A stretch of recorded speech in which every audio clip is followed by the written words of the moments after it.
Good morning, ladies and gentlemen. Welcome to the Startup Mag Entrepreneurship series. Today we're joined by a very special guest, Refilwe Sebothoma, a lady who is one of only 4 people in South Africa that's been recognized by the Veuve Boulder Awards.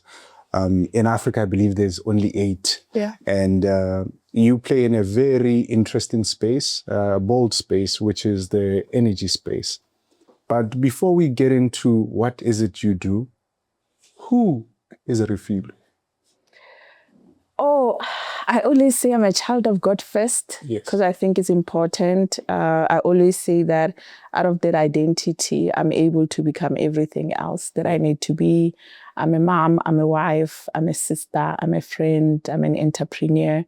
But I think one of my favorite titles would probably be I'm an impact leader. Because I believe in building businesses that can change the lives of people. Because we have seen firsthand that when you do that, that impact is often replicated. Okay. Yeah. So when we talk about identity, can you take us through how you began your journey or how you identify yourself from a young age to some of the early memories that you have? Just how's the setup from a family situation to a village to the first time you interacted with money and called it entrepreneurship? Yeah. Yeah, so I'm a triplet by birth. Nice. And so I grew up in a very poor family, right? And I remember my mom going through a very difficult marriage, you know. I know my dad used to abuse her physically. And I think at around 11 years old, I actually asked her, why are you staying here? Because we could see that the environment is just not good for her. And she then said to me, if I leave, what am I going to do with you? Because she was dependent on my dad financially. And I always refer to that moment probably as my first purpose statement, because it made me realize that often when women are not self-sufficient and empowered, they often have to stay even in environments that destroy them because they are financially dependent on them. And even today, we see that happening. We see a lot of women still compromise themselves. Some even die in those situations because they have not capacitated themselves. It means they are not able to make their own independent decisions because the source of their survival is the very same people who are abusing them. So I think for me, that was my first why. Then fast forward, my mom goes through a divorce. We then go and stay with my grandmother. And she was selling magwinya, fat cakes, right? And we used to then use wood. In the morning, we wake up 4 o'clock, we collect wood, we mix it with plastic, paraffin, anything that we could find to just make sure that there's a fire to make the fat cakes. And I remember in the days where it was raining, as an example, we were not able to run business, but also it meant we didn't have hot water to go to school, right? And I think for me, that was the first connection with energy poverty, to say that it's not just about not having access to energy, but it has a replication of social economic dilemmas that affect the lives of people on a day-to-day basis, right? So I'm telling the story because out of this, that's where I figured a few things. That firstly, I'm going to have to do whatever it takes to get myself out of poverty, because I knew if I do that, I was also going to then take my mom and my family out of poverty. But it's also beautiful to know that once you change that, your children don't have to go through it. It's almost like you break that generational curse, right?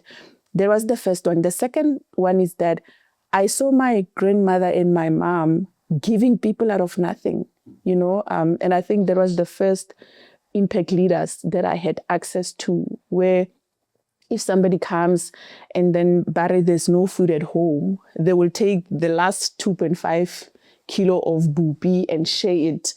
And I wouldn't understand it because I'm like, dude, you know this is the last that we have. Why would you give it to somebody else? And I think out of that, that's where I then started thinking of entrepreneurship as a tool that could allow me to do what they were doing, but doing it from a place of sustainability and longevity. You know, so yeah, that I think that's my journey. That's what has kind of shaped the way I think and the way I see the world. Yeah. Interesting. So for you, initially, it really wasn't about profitability. No. It was like, they're helping, I want to help. Yeah. Then, how then did you realize that? Because the entrepreneurship word is new to a lot of us, especially as Africans. It's quite new to us. Yeah.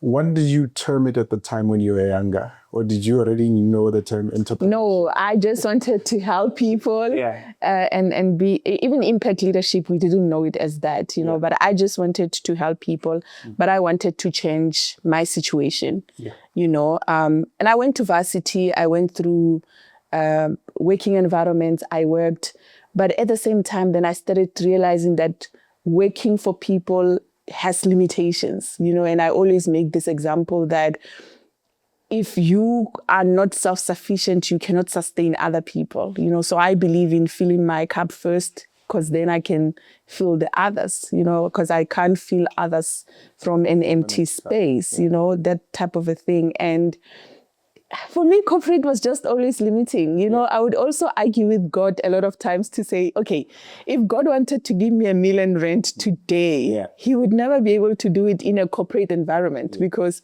I mean, if my boss is not getting a bonus, R1 million rent, the chances are I would never get it, you know. So I think I've always just seen entrepreneurship, firstly, as a tool of empowerment, but also as a way I could solidify my relationship with God. So I always say that you've never seen God until you're an entrepreneur, right? Often that's all you have, right? You don't have money to pay salaries. And all you have is just to go pray and say, okay, God, you have to make a plan because, you know, so yeah, I think the big part of my very deeply rooted faith really comes from just trusting God. And over the years, just see him help me build and do things I never imagined I could do. You know, So a lot of the time when we talk about our journey as individuals and your journey, to be specific, you mentioned working towards university. Last I heard, you have three degrees? Yeah. Can you take us through that varsity journey? Yeah. In terms of what led you to what you wanted to study? Did you have like an end goal that, okay, this is the direction I'm going to take? Or did you shift directions along the way? No. So, I mean, in our times, and I always say to my kids, they are very privileged. In our times, you were good in maths or you were good in science, and the teacher would tell you that when are you going to study accounting, right? So that's what happened. One teacher said, actually, when are you going to go study accounting? Right? So I was like, okay, cool, no problem. So then I went to varsity, but because I didn't have enough money, I remember my very first qualification was National Higher Certificate in Accounting. I think because of my leadership and impact leadership style as well, I compromised my education so that my twin brother could study engineering because he wanted to study engineering. So I was like, okay, if I do a short course in Ghana, then I could get into employment quicker. Then I could start taking care of myself and help mama to take care of things while my twin brother was pursuing, you know, his perfect degree type of a thing. So that's what happened. I got that qualification and then I got my first job. And I remember when I got another job in the mining sector, actually one of the mines paid for my fees to go study. But I think at that time, I kind of now started having an idea of what is it that I really want to do. So I did supply chain management, right, and applied logistics at the time because I was at the mine. So I was starting to understand the issues of value chain and supply chain. But I remember sitting in class and I'm like, value chains are actually businesses, you know, and I think that's where the first spark of value chain, you know, kind of happened. And I then left the mine and I started my very first business in 2014. And as people will say, the rest has been history. But I think even when I started entrepreneurship, I started intentionally empowering myself. Self-development is very important for me. And often we think it's about degrees, but it's not. Even if it's a short course. I mean, right now, AI is even giving us access to their short course in a day or 5 days, you know. So I still continued to study. Even now, I'm studying, I promise you. Yeah. But it opens up your mind, right? It really opens up your mind. You get to understand how other people are thinking. And I think entrepreneurship for me, it becomes powerful because a lot of concepts that we learn at school around business, you have the opportunity to practicalize them in the business, put them to the test, right? So I'm not a favorite student often because I argue with my lecturers a lot, right? To say, Canvas model is not working out like that in real business. But I like that because it gives me the opportunity to practicalize what I learn. And also interrogate existing methodologies. Yeah. So one of the key things is you talked about your background. I would have expected someone like you to say, I'm not going to leave this job to pursue what I want to do. What sparked that? What happened in that moment for you to be like, you know what, even if nothing comes, I'm gonna go after it? What went through your mind there? So I remember I was working at the mine when this entrepreneurship started happening, and I started interrogating or understanding where the mine would spend money, right? I was like, okay, people, they spend quite a lot of money, you know, on these things. And like I said to you, then all of a sudden the environment I was became a limitation. Because then I was like, okay, if I'm going to make this kind of money, there's no way I'm going to make it here where I am, you know? So but I also think I'm a born rebel. You know, I love that. I love that. I think so. It's the status quo. Yes, absolutely. You know, I really think I'm a born rebel. But I'm also not afraid. I'm not afraid to do things. I'm really just not afraid to try things. I'm not afraid to go where people said we cannot go. I'm just a darer. I've got this daring spirit, honestly speaking. And what if it doesn't work? So what? I've learned, right? But I often challenge my friends, what if it actually works? Yeah. So my question to you, as a person who did debit and credit, what made you dare to then leap into this business, which is Hakem Industries? How did that come about? And so through the years, we've been building businesses in different sectors, and to date, we still have interest in many other sectors, right? And I think for me, Hakem Energies, it happened at a time when we were going through load shedding, right? So in the rooms of business, everybody was concerned about energy security. And I just paused to wonder, okay, we're talking energy security from an industrial and commercial perspective. But actually, what happens to the households, right? And I remembered my energy poverty story to say, when I grew up, this is how it affected us. And me being daring as I am, I thought, you know what, I'm actually going to go back home. And I use the word go back home because often we talk about we come from poverty, but as we succeed and we leave home, we come in the city, we also become so far removed from the realities, right? So I'm big on data and I love real data because I also think desktop data sometimes can mislead us, right? So I went back home in the Northwest in Marikana and we did door-to-door surveys to understand how is the energy landscape looking like. And I was shocked that actually things have gotten worse than before. So it's a regression, You know what I'm saying? And I was shocked, right? We learned of a story of a woman who went to the field to collect wood and she was raped and brutally murdered in the field, you know? We learned of stories where young girls, sometimes they have to bunk the classes and not go to school because they have to go fetch wood. You know, like we learned of women which have respiratory diseases. We learned of toddlers who die because of paraffin poisoning. Because I got some baby the Prama stoves, right? And they would drink paraffin assuming it's something that is safe for consumption. And I think when I drove back, I remember when I drove back, I said, even if this becomes a social impact project, I have to do something about it, because I often honestly think that it is the people who have went through the problems who become better advocates of the problem, because we understand the reality of how does it actually impact. For other people, it's a policy issue. For other people, it's a framework issue. No. Here's our framework. What I'm saying? For us, it's real life because we know the exact situation. So I was adamant that if somebody's going to solve it, it's going to be me, and that's how we got into the energy business. Yeah.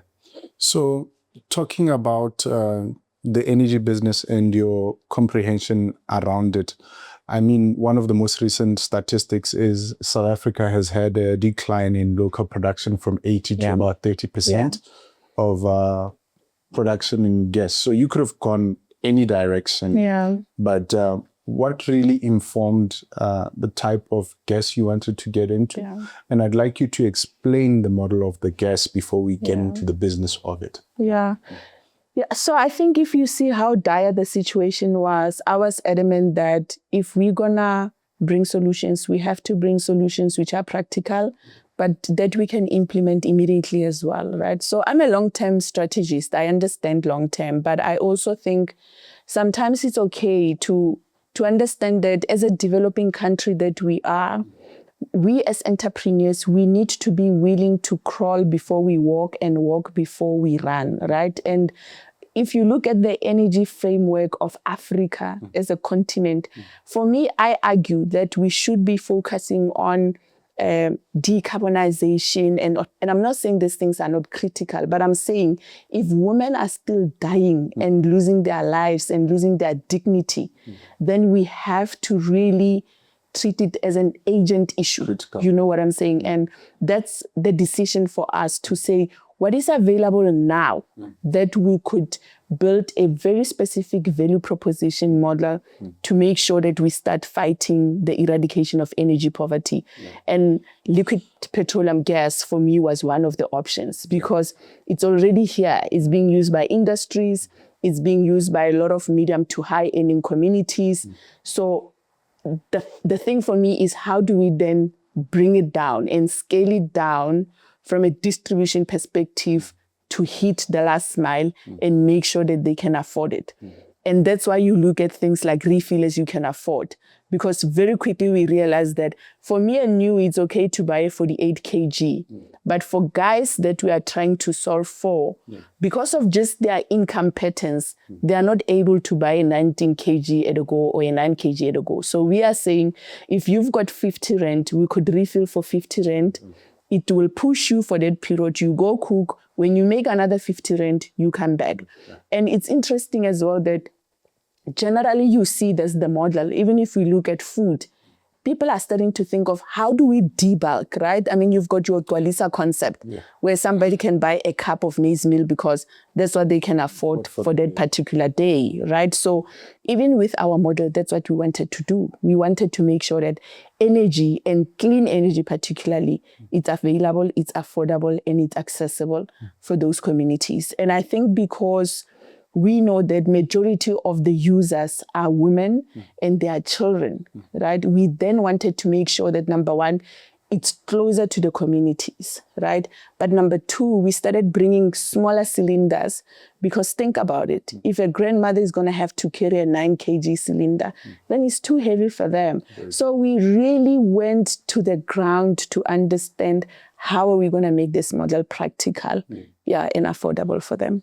Your industry is one of the most regulated industries. Yeah. And, when you speak about this model, yes, as an entrepreneur, it sounds brilliant. Yeah. What is the biggest or the number of biggest challenges that stopped you from starting?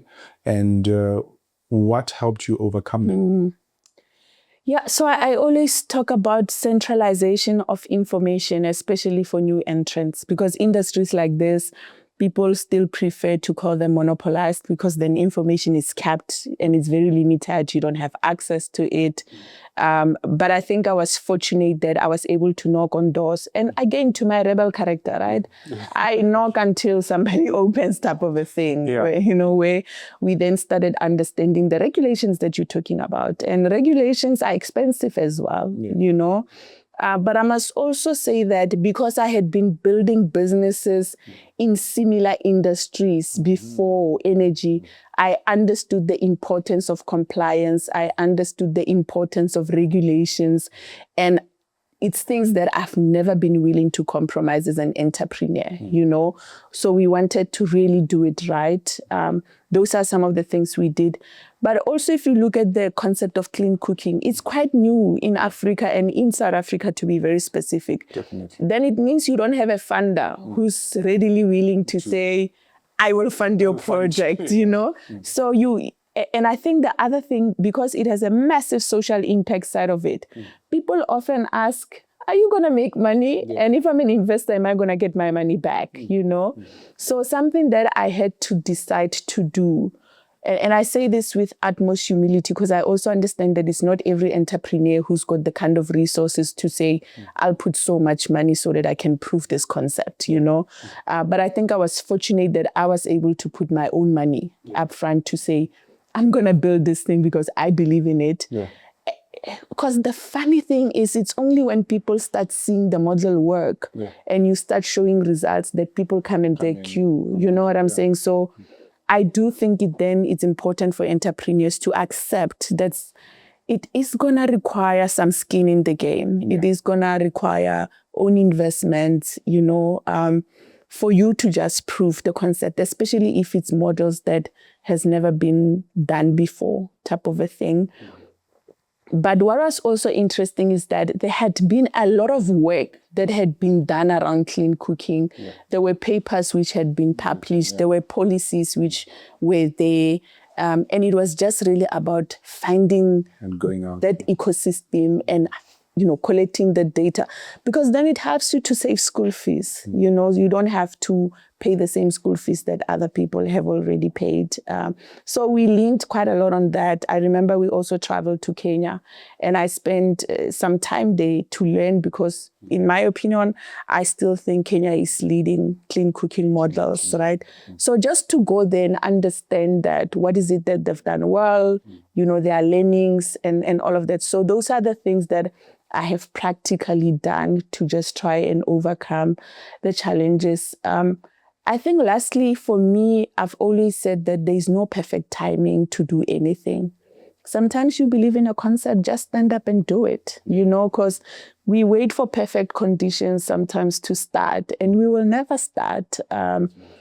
I went to speak at a massive energy conference and I remember this gentleman. So apparently he came the first time and he had me speak and he came the second time. And when he came with a file full of the concept, trying to show me that what you are doing, it's something that I've always wanted to do. I've got papers, I've written this, I've done that, I've done that. And he's an elderly guy and my heart sank for him, and the lesson for me from there was that it doesn't even matter how brilliant your strategy is. People who are going to win the game are people who are willing to get the work done. They're going to try. Yeah. So your business evolution journey is quite brilliant. And from 15 years to making it, losing it. I don't want to mention one of the painful stories is, what was in the other businesses, what is the most fundamental thing that you learned? And also, what's the most heart-wrenching thing that you've learned? Because for you to be able to build this new business and scale it quickly, that means you're sitting on some really good experience. It's not an overnight journey. Yeah, absolutely. I think losing money is probably one of the most painful processes as an entrepreneur, right? Because you don't have it as it is, and losing it really becomes difficult. So I've lost quite a lot of money over the years, right? I've really lost quite a lot of money over the years, but wrong partnerships as well, right? I've been in horrible partnerships. There's one experience where it got so bad that I woke up in ER. And I remember when I woke up from that bed, I decided I'm going to leave this partnership. And sometimes we do that. We know that we are in a wrong partnership, but because you invested so much, you want to hold on to it with everything that you have. And some of the lessons is that even with employees, I fire as quick as I hire. Yeah. Even with partnership, I leave as quick as I enter. The minute I know and I can feel that something is off here, I'm able to make very quick decisions, and in my language, I call it the Holy Spirit. Other people call it gut feeling. Other people call it intuition. Yeah. I always say you always know when something is off. Yeah.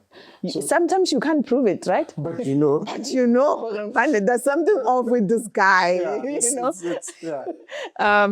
and sometimes we push away that voice, when it say, something is off here. So I've also learned to be very deliberate about it, It's like business concepts as well. There are concepts where, even this concept here, Hakem Energies, so many people discouraged me. They said it was not going to work. Other people have tried it. Poor people cannot afford gas. Black people are scared of gas. They had so many reasons. But because I knew that I knew, I still did it. It was there. Inside there. Deep in. Yeah. And that's the thing, because you can't prove it. Yeah. People but like going like the facts to saying, this thing is not going to work because of this fact. Yeah. And when you say, no, it's going to work, and they asking for facts, you don't have any facts. I know. Just trust me. Just trust me. And I think women will appreciate this one better. I always say that entrepreneurship is like being a mom for the first time. Yeah. There's no manual how to raise a kid. Yes. You don't know. But when your baby's not well. Yeah. You just know. Yeah. When your child comes back from school and something is off, you always know. So I think business is like that. And we need to train ourselves to make decisions from that gut feeling or, that voice, whatever that you want to call it. Yeah. Because sometimes that's all you have. I love what you mentioned. And I think a lot of entrepreneurs shy away from it, which is having the uncomfortable conversation, either with the self or with the next person. So that's really, really powerful, going into this business. So, and knowing how to quit, right? I was talking to a friend of mine as well, that the other day we become so passionate about this project that even 5 years later, you can see this thing is not working. You're losing money, you're losing your marriage, you're losing your girlfriend, but you just keep going. So sometimes you also need to know and have the courage to say, you know what, this thing is not working. Yeah. And So maybe quit and change direction is fair. 100%. Because this is so beautiful. I mean, the transformation of your journey and getting to a point where you are globally recognized. Tell me about this beautiful journey and, that success of being globally recognized as now one of the only 4 in South Africa and one of the 8 in the continent. And how did it come about? Yeah. I get goosebumps, right? I get goosebumps because I think Even now, I literally get goosebumps because I've never done it to win the prizes, I've never done it to get the recognition. But one thing that I have learned over the years is if you put in the work, the results will come. Yeah. And sometimes, especially if you go through those tough seasons, you can think people don't see and people don't know. I mean, most of the awards, I was nominated by people. There are awards where I don't even know who nominated me, but it's because people have been watching the journey, and I think it's just such a big mark of encouragement, because sometimes you need that as an entrepreneur. You just need somebody to give you a pat on the shoulder and say you are in the right direction, you are doing well, And for me, it's been interesting that we have never received as much recognition as we have for the work that Hakem has allowed me to do. And it's because of the social impact that it has had. And for me, over the years, I've just been trying to figure out, how do we build social businesses which are profitable and sustainable? Because sometimes it's as if you need to choose one over the other. It's either you are an NPO or you are an NGO or you are a profit business. And it has been beautiful for us to be able to see that we could actually balance the two, you know. So I mean, Veuve Clicquot, somebody recommended us and they entered us and we went through a very, very hectic process of selection, right? But I remember as well sitting there as a top 6 at a time. I was like, God is faithful, you know. It's good enough for me that I am here. Because then you know how many thousands of people were part of that process, and here you are as a top 6. And I remember the night when it was announced, I couldn't believe it. I think it's one of those moments that I will forever cherish, you know. And I remember they took us to France, you know, as part of the journey as winners. And I mean, we were sitting with women from all parts of the world, basically. And they dedicated a vineyard in my name, you know. And I remember that night calling my daughter and I said to her, sweetie, when life wants to tell you otherwise, you can always fly to France in Reims and go see a vineyard in your mother's name and know that I was just a woman who refused to give up, you know.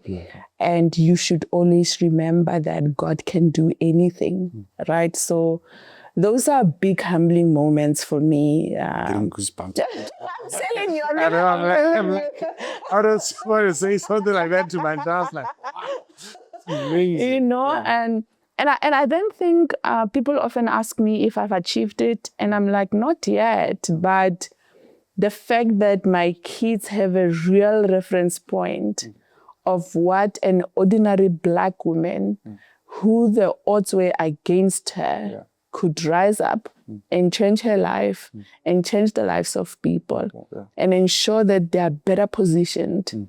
If that can happen, then I think anybody should believe that they could do it, you know? And I think that's what I fight for, even when I come to platform like this, that any entrepreneur from KwaMashu or Umhlanga or Dipitidi Sulekai or wherever, they should listen to the journey. And one takeaway should always be that if she did it, then I can also do it. I don't want success to be a very far-fetched idea, so that girls from our villages think Kidilo Tsabo Refilwe. You know, they should honestly look at my journey, hear my story, and say, if that girl did it, then I can do it.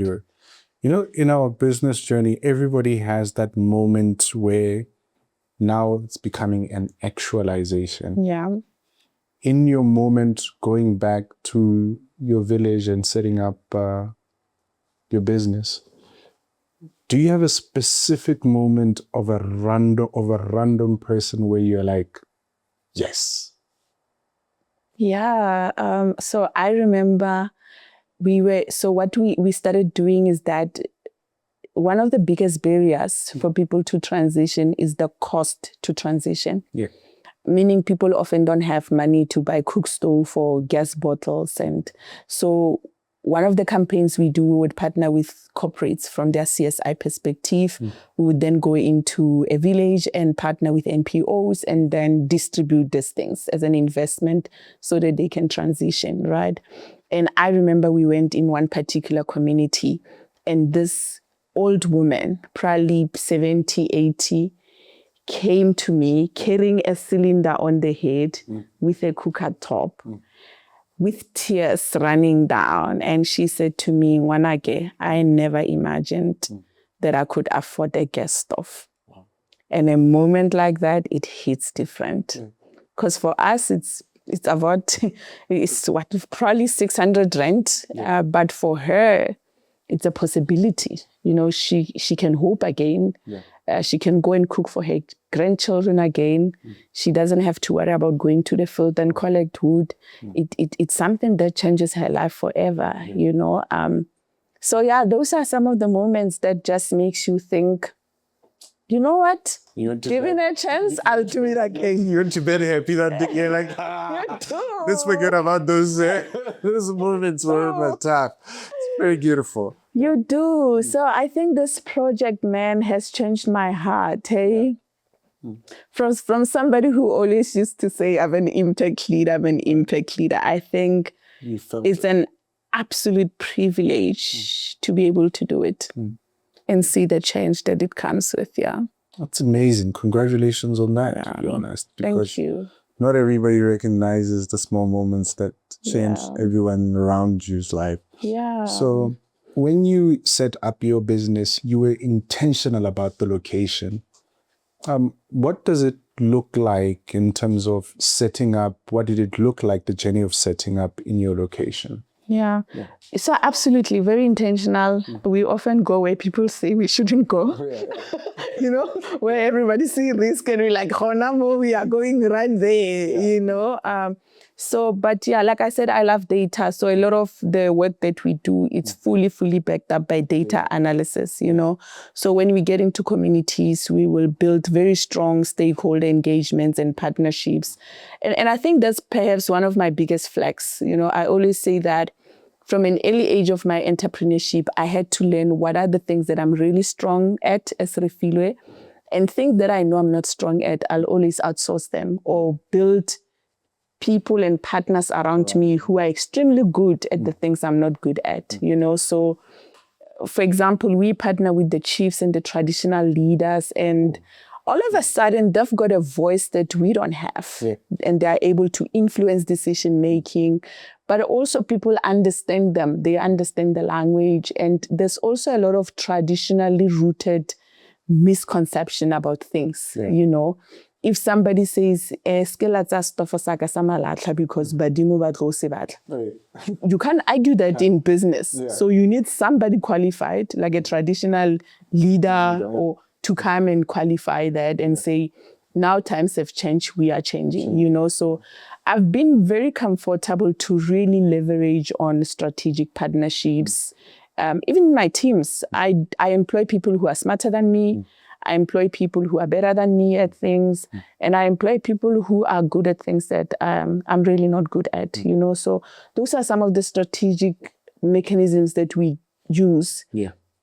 And that's why I often then encourage big businesses to look at us as last mile entrepreneurs, not just as a CSI or ESD tick boss, but as a strategic implementation partners, because we are able to get on the ground and maneuver and deal with the nuances that they are not able to deal with at that level of corporate, you know. And I think they would be able to achieve much more things if they looked at entrepreneurs as strategic implementation partners. Very, very true, because the ears on the ground. Absolutely. So talking about strengths and weaknesses, one of the things I picked up is you're daring, you're bold. I just like the award. And what is the one weakness you had to employ for? Operations. I'm not an operation guy. You know, I like being out there, building relationships, talking to people. I'm a strategic person. You know, that's how I function. So I would then find, you know, like really great operational guys who can come and execute the strategy. But also because continuity and sustainability is important for me, people who can then make sure that there are controls in place, there are systems, there are processes in place. You know what I'm saying? Because sometimes I think entrepreneurs are not able to scale up because we fail to do that. You know, and sometimes even when new business development happens, we've not built a solid structure of processes and procedures that allows us to do that. So that's something that I have done very, very, very quickly, you know, I mean, obviously from the years of experience, later you realize that I don't know everything. But And I think also having a team that can hold you accountable has been the coolest thing. I mean, as a rebel, you want to do whatever you want to do, however you want to do it, right? Yeah. So I always say that if you want to be micromanaged, then you will never fit in any of my teams because I don't work with micromanagers. Yeah. I work with people who can be able to hold me accountable and say, you said this and you're not going to do it. It doesn't matter because you are not the boss or you are the boss type of a thing, you know? So I always make a joke to say my bookkeeper, if I made a transaction and I did not submit the receipt for the transaction, she will quickly say, no problem, ma'am. I'll take it off your loan account. You know, so now it's teaching me to build a system of how do I actually keep track of my expenditure, because I know if I can't produce a slip, then I'm going to have to pay for that. You know, so I love creating an environment where people can also hold me accountable. Yeah. it's amazing. And, you know, I then want to ask one of the critical questions in terms of you've come into an industry where there were a lot of legacy businesses and you've taken time to understand the value chain, to do the research and engage the community at a roots level. Do you continue to encounter challenges where you are? And also in terms of the structuring of your business model, is it focused in one area or is there a part where you augment the other part? Because, you know, business has to scale. Yeah, absolutely. So I think the heartbeat of Hakem is really around eradicating energy poverty for communities. But to your point, because of we want to scale, we want to be profitable, we then started looking at who else is using LPG as a source of fuel. So we started attracting the mines, we started attracting the Afri processing guys, you know, the restaurants, the schools, the commercial market as well that uses LPG, you know. So I think, and that's what happens when you are on the ground, to understand, because yes, we're going to change the lives of people, but because affordability is a big aspect of doing that, it means that our profit margins are significantly low there, because the point is to make it accessible and available to them. But with commercials, then you are able to do proper business with proper margins, right? So that balance, I think it has really been quite critical. But I think flexibility and the ability to adapt as quick as possible also helps, because you get into a business, this was supposed to be your business model. Yes, it works, but you start picking up the gaps, and quickly we need to think, okay, how do we augment or how do we close the gaps? You know, those type of things. So that's important. The second lesson for me has been about the ability not to take things for granted. I mean, I've built businesses for 12 years before I got into this one, and I could have thought, it's just going to be plug and play, right? But for example, for the first time in our business journey, we sent out a Google form because we want to do needs analysis. It doesn't come back. So we wonder, okay, what happened? Communities, they use that small phone that doesn't have a website link and Wi-Fi and all of that. All of a sudden, we had to look at how else do we collect data here, right? So we needed to get data guys who go door to door and literally, physically, you know, get that type of data. We needed to start buying SMS process systems and packages so that we could get the message out there. We needed to start doing a lot of community engagement where we go to the mall and then we engage with the community in that way. You see, we've never had to do that before because all of a sudden you're in Joburg and these things, they work. You just put a barcode and then people just scan and start giving you data, you know. So I think that has been some of the lessons. So in an age where it's celebrated to be mostly in the tech, fintech space, do you believe from your experience that the true gold still exists in our communities? That's where the data is. And I always often think that And I think the challenge or the gap is that we often make a mistake of thinking communities don't know the problems and they don't know the solutions of the problems. Just because sometimes they might not be able to articulate it well. Yeah. They might not have the resources to package it well. Yeah. They might not have even the means to start a business and implement it, right? And you really, really pick up that value when you are on the ground. They'll even tell you to say, if you had to do 1, 2, 3, we would start supporting the project because this is what it would mean for us, right? But you also start picking up the real barriers. So, for example, we met a lady and we said, we are doing this project. Can you spend a little bit of time with us because we want to understand something? And she said, my kids get a free meal from an NPO. And if I spend 5 minutes with you, I'm going to lose the queue. And it means my kids are not going to have food when they come back from school. Do you see that? And sometimes we often think they are not interested in the solution, but it's because there's a far burning, bigger problem. Do you know what I'm saying? That they are dealing with. I also know a friend of ours who did a project in a community, and that particular solution, people thought that it's going to bring cancer or something like that. Do you know what I'm saying? So I think it's just important to be on the ground and not make a lot of assumptions, really get real data.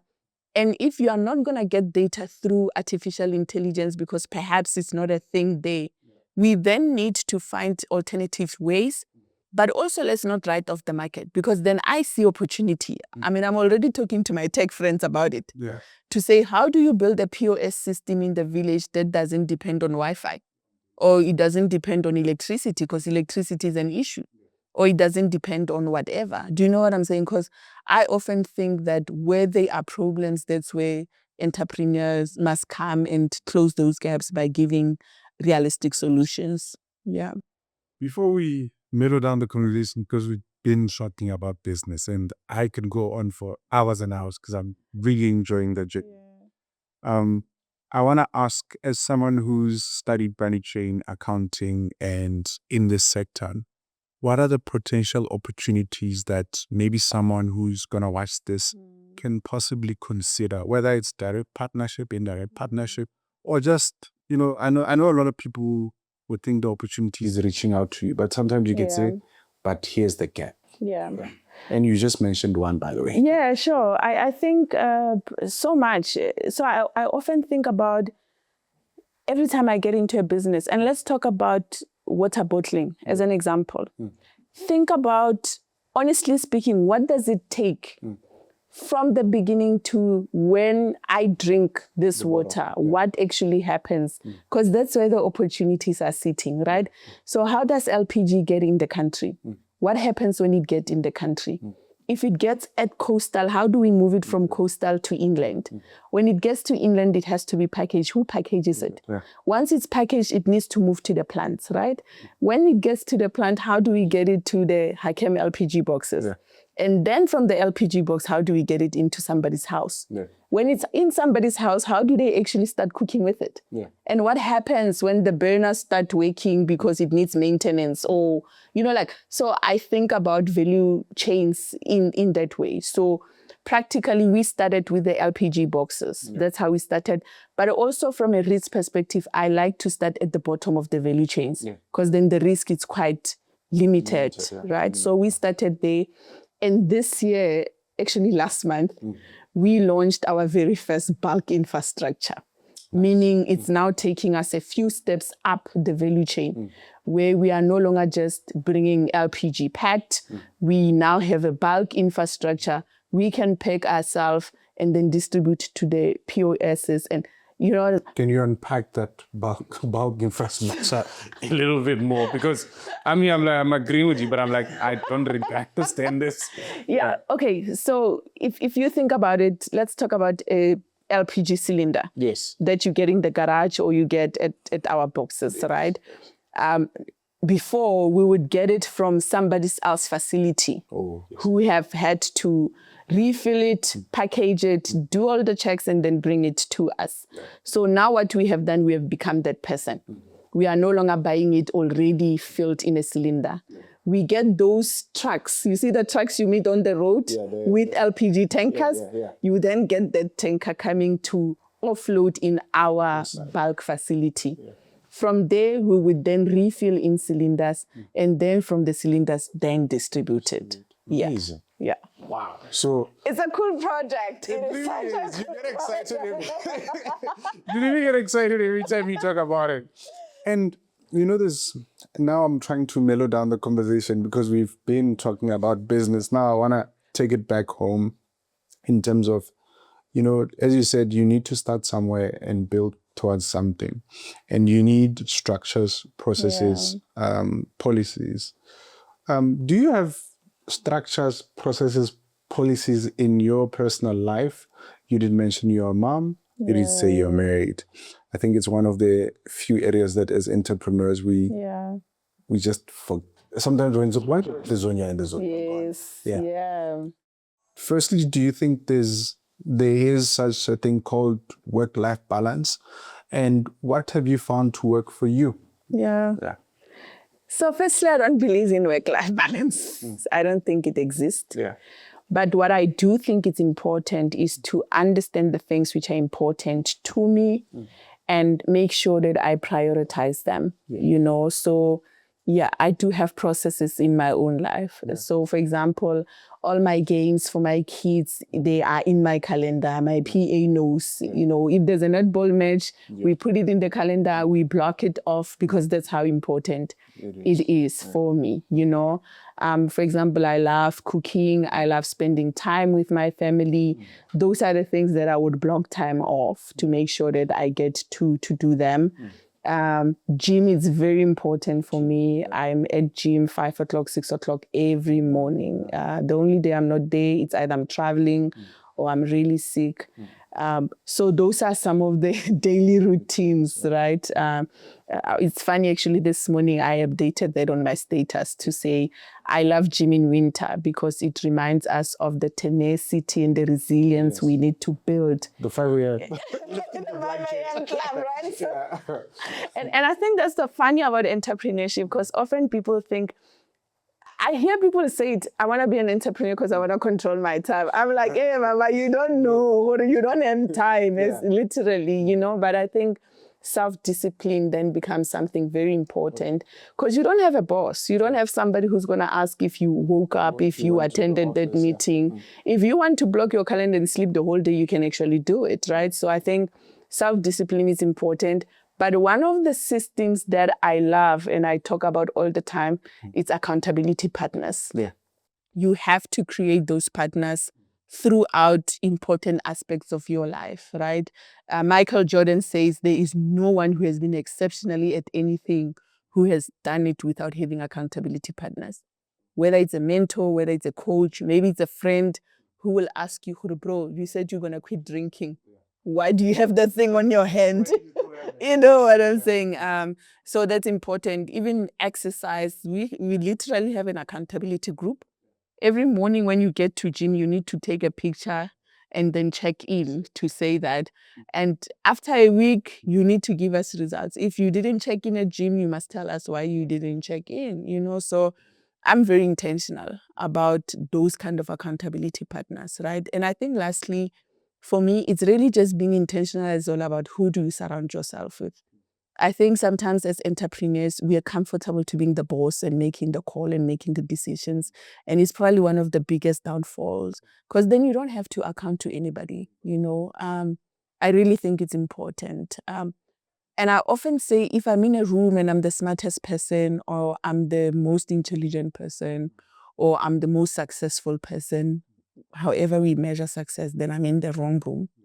I often want to find myself in rooms where I could just shut up and listen to people talk and take notes and go and implement, right? So I think that balance is also important because success is very seductive.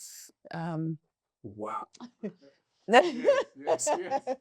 Success can be very seductive. I mean, you could be surrounded by people who worship the ground you walk in and make you feel like you have achieved it. There's nothing else that you need to do. After And it's not true, right? I mean, I often bump into people and they know me by my name. Those are the seductions of success, right?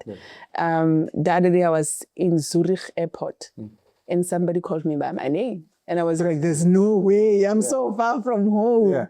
Those are the seductions of success, you know? So I think even humility for me is one of the strategies to counter attack the seductiveness of success. That's very powerful. So in closing, what is one line that you live by and you'd like to give someone to think about? Oh man, if you can run, walk, and if you can walk, crawl. That's very important for me. We want big things.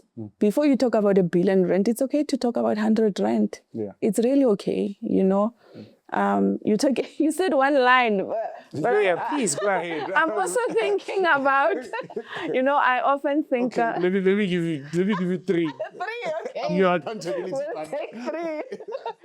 So I think one of the things as well is, if you don't measure your success, social media and people will measure it for you. And if you allow people to measure success for you, you'll often feel like you are not succeeding, right? And you are not enough. So I've been very clear of my measurement of success, right? The last one is, for me, we need to stop wanting to appear as if we are successful before we are actually successful. Because then sometimes I've sat in rooms with people who spoke like billionaires. And I know they're in a tech business. But if I'm sitting in a room and they're talking about an opportunity for 500,000, I'm like, no, this opportunity is too small for that person. Just because the way they carried themselves and the way they said stuff, it sounded like they are killing it, right? And only later you realize they're actually struggling. But they did not discern the room, right? So I think it's very important, because sometimes we lose on opportunities because we want to come across as if we are successful. And before we're not. I'd rather sit in a room as if I have not done anything, because then it gives me an opportunity and opens me up to more opportunities. Amazing. And I think that's a beautiful, beautiful way for us to close our session before we speak for 3 hours. Yes. I had Comes fun. to business, I didn't treat. I had fun. I really enjoyed I had fun. Thank you for joining us on this episode of Startup Mag, where we're joined by Refilwe Sebothoma from Hakem Energies. Refilwe is one of the only 4 South Africans to get recognized as Veuve's Bold champions, one of 8 across the continent. She's not just a South African, but a big deal that's helping eradicate energy poverty in communities and inspiring young people to be great. Yeah, that was nice.